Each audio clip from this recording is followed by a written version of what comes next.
Como última atividade do ano, a Procuradoria Especial da Mulher promoveu o encontro no plenário da Câmara de Vereadores.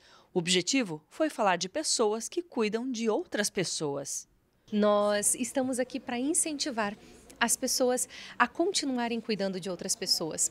A gente percebe no mundo de hoje que o ser humano está tão dedicado a investir tudo que tem, sua força, sua disposição, sua saúde, sua energia, seu dinheiro em coisas. E a gente está aqui para incentivar as pessoas a cuidarem de pessoas. Só que a gente sabe que nem sempre é fácil, porque você sempre está cuidando de outras pessoas, você também precisa de cuidado, porque ninguém dá o que não tem. A Procuradoria da Mulher na Câmara, pensando na saúde mental, no bem-estar, resolveu proporcionar esse momento para falar sobre o cuidado, né? Cuidando de quem cuida. E, na verdade, atinge a todos, porque não só estamos cuidando muitas vezes das pessoas profissionalmente, mas às vezes até na nossa casa, né? O cuidado faz parte do nosso dia a dia e a gente precisa também estar em equilíbrio.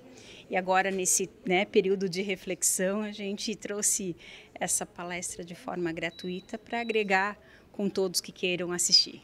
Várias pessoas foram convidadas a participar desse momento. Servidores da Câmara, pessoas da Rede Feminina de Combate ao Câncer, do Conselho Tutelar, entre outros. Após a fala das vereadoras, a primeira palestrante fez uma dinâmica de relaxamento. Ela é mestranda em saúde coletiva pela FURB. Outra mão, vocês vão puxar a cabeça para o lado. As minhas duas mãos estão do mesmo lado da orelha. Atualmente a gente vive, numa sociedade super ligada, né? Então a gente está 220 todos os dias, né? Principalmente quando a gente está pensando em auxiliar outra pessoa.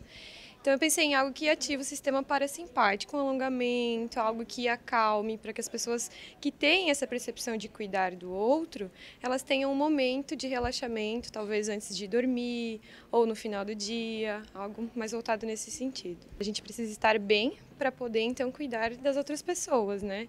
E acho que essa autopercepção, esse autocuidado faz parte, né, desse geral, né? A palestrante que veio na sequência é arte educadora. Além do Brasil, já fez serviços em Moçambique, Angola, Peru e Paraguai, cuidando de crianças em situação de vulnerabilidade social. Ela veio compartilhar um pouco sobre as experiências e contar o que é essencial para cuidar do outro. Eu trago o olhar de si mesmo, porque antes de eu cuidar do outro, eu preciso me cuidar. Então nós vamos falar um pouquinho sobre esse olhar da saúde, esse olhar de dormir bem, de passarinhar, de olhar a natureza, de ver o belo e de cuidar de si próprio, em primeiro lugar. Autogestão, autocuidado, autoestima, para depois eu cuidar do outro. E na correria da vida a gente muitas vezes se esquece, né? De cuidar de si mesmo. E como que eu vou cuidar do outro se eu não cuidei de mim? Então esse dia vai ser esse olhar para si mesmo, para depois olhar para o outro. Ela também deixou dicas valiosas de como aprimorar as competências socioemocionais para manter o próprio equilíbrio. Acredito que elas já estavam aqui, só que a gente não se apercebia. Então, uma delas é a autogestão, autocuidado, nesse olhar de autocontrole, porque muitas vezes a gente perde as estribeiras e porque estava já reagindo por outros comportamentos. Então, esse cuidado, essa autoconsciência de como eu estou.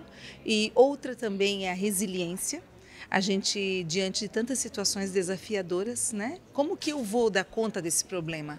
E como que eu vou reagir diante dele? Então, se eu fico atenta a isso e se eu peço ajuda, isso também fica mais leve para eu passar. A outra questão é o cooperativismo, o trabalhar em grupo e essa divisão de tarefas, que muitas vezes eu também, quando trago tudo para mim ou quando fico centralizadora, me canso mais. E se eu trabalho em equipe, eu divido a carga e fica muito mais leve. E o outro olhar também que a gente tem é essa questão de se perceber parte desse grupo. Então, o respeito, a amabilidade. Como que eu vou tratar o outro? Como eu quero ser tratado? E muitas vezes essa via de mão dupla só vai de uma mão, não volta. E quando eu reajo, quando eu trato o outro com raiva, ou quando eu estouro, quando eu faço algo que não deveria ser feito comigo, lembra daquela frase, gentileza gera gentileza.